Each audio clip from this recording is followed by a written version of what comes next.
Hello dear audience, welcome back to a new video. So let's watch this video. आज हम एक बहुत ही अहम और इंसाइटफुल टॉपिक पर बात करने जा रही हैं, जो है judicial review, principles, scope and impact on governance. ये टॉपिक सिर्फ लॉ स्टूडेंट्स या लीगल एक्सपर्ट्स के लिए नहीं, बल्कि हर उस शख्स के लिए बहुत इंपॉर्टेंट है जो अपने मुल्क के गवर्नेंस और लीगल सिस्टम को समझना चाहता है। सबसे पहले चलिए समझते हैं कि जुडिशियल रिव्यू असल में है क्या।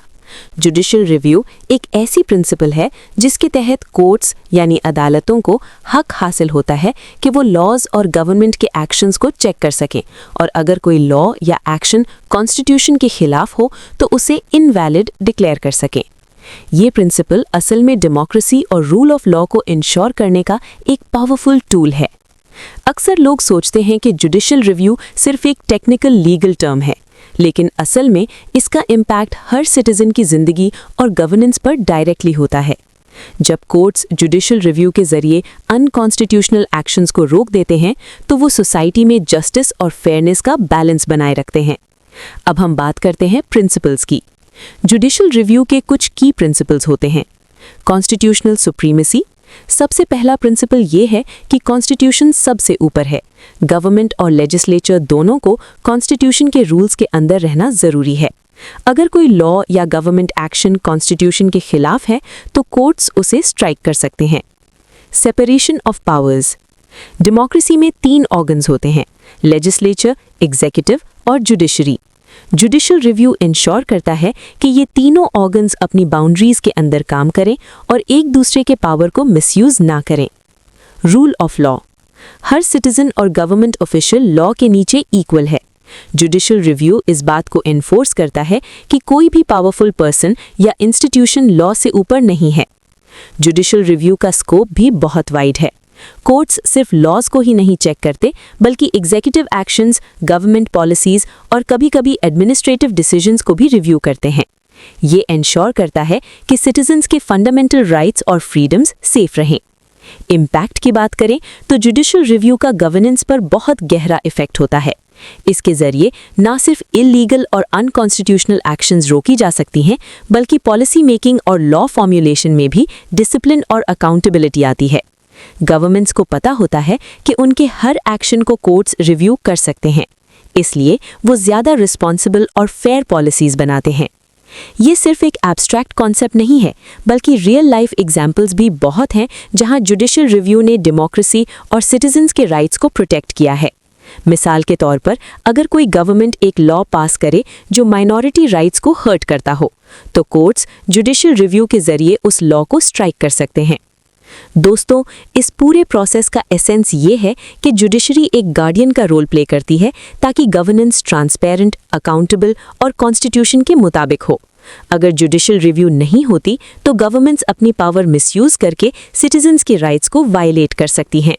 दोस्तों, अब हम बात करते हैं कि जुडिशियल रिव्यू सिर्फ रिएक्टिव प्रोसेस नहीं है, बल्कि ये प्रोएक्टिवली गवर्नेंस को गाइड करता है। जब कोर्ट्स किसी अनकॉन्स्टिट्यूशनल लॉ या एक्शन को स्ट्राइक करते हैं तो ये सिर्फ एक लीगल डिसीजन नहीं होता, बल्कि एक मैसेज भी होता है कि हर पॉलिसी और हर एक्शन को कॉन्स्टिट्यूशन के फ्रेमवर्क के अंदर होना ज़रूरी है। ये मैसेज गवर्नमेंट के हर लेवल पर एक अकाउंटेबिलिटी मैकेनिज्म क्रिएट करता है। सोचिए, अगर जुडिशियल रिव्यू ना होता तो एग्जीक्यूटिव और लेजिस्लेचर अपनी मर्जी से काम करते और कई पॉलिसीज ऐसे पास हो जाती जो सिटीजन्स के राइट्स को डायरेक्टली या इनडायरेक्टली हर्ट करती। लेकिन जुडिशरी के पास ये पावर होने की वजह से हर लॉ मेकर और पॉलिसी मेकर अपने एक्शंस के कॉन्सिक्वेंसेस के लिए कॉन्शियस रहता है। ये गवर्नेंस में ट्रांसपेरेंसी और रिस्पॉन्सिबिलिटी को बढ़ाता है।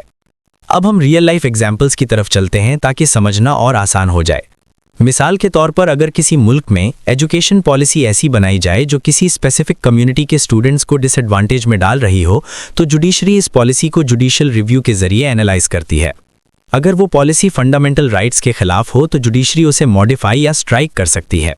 इस प्रोसेस से स्टूडेंट्स और उनके फैमिलीज के लिए फेयर एनवायरनमेंट इंश्योर होता है और गवर्नेंस में ट्रस्ट भी बढ़ता है।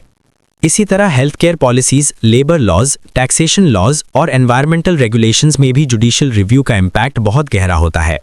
हर पॉलिसी या लॉ जो डायरेक्टली सिटीजन्स के डेली लाइफ को अफेक्ट करता है, वो जुडिशियल रिव्यू के स्क्रूटिनी के जरिए एग्जामिन होता है। ये इंश्योर करता है कि गवर्नेंस सिर्फ रूल्स के लिए नहीं, बल्कि सिटीजन्स के वेलफेयर और इक्विटी के लिए हो। दोस्तों, एक और बहुत इंपॉर्टेंट एस्पेक्ट ये है कि जुडिशियल रिव्यू से पावर का मिसयूज कंट्रोल होता है। डेमोक्रेसी में पावर अक्सर सेंट्रलाइज होने का रिस्क रखती है। अगर जुडिशरी के पास ये टूल ना हो तो पावर मिसयूज हो सकती है और सोसाइटी में इनइक्वालिटी और इनजस्टिस बढ़ सकता है। लेकिन जुडिशियल रिव्यू के जरिए जुडिशरी इंश्योर करती है कि कोई भी इंडिविजुअल या इंस्टीट्यूशन लॉ से ऊपर नहीं है। ये प्रिंसिपल सोसाइटी में इक्वालिटी और जस्टिस का सेफगार्ड है। बल्कि रियल लाइफ एग्जाम्पल्स भी बहुत हैं जहां जुडिशियल रिव्यू ने डेमोक्रेसी और सिटीजन्स के राइट्स को प्रोटेक्ट किया है। मिसाल के तौर पर अगर कोई गवर्नमेंट एक लॉ पास करे जो माइनॉरिटी राइट्स को हर्ट करता हो तो कोर्ट्स जुडिशियल रिव्यू के जरिए उस लॉ को स्ट्राइक कर सकते हैं। दोस्तों, इस पूरे प्रोसेस का एसेंस ये है कि जुडिशरी एक गार्डियन का रोल प्ले करती है ताकि गवर्नेंस ट्रांसपेरेंट, अकाउंटेबल और कॉन्स्टिट्यूशन के मुताबिक हो। अगर जुडिशियल रिव्यू नहीं होती तो गवर्नमेंट्स अपनी पावर मिसयूज करके सिटीजन्स के राइट्स को वायलेट कर सकती हैं।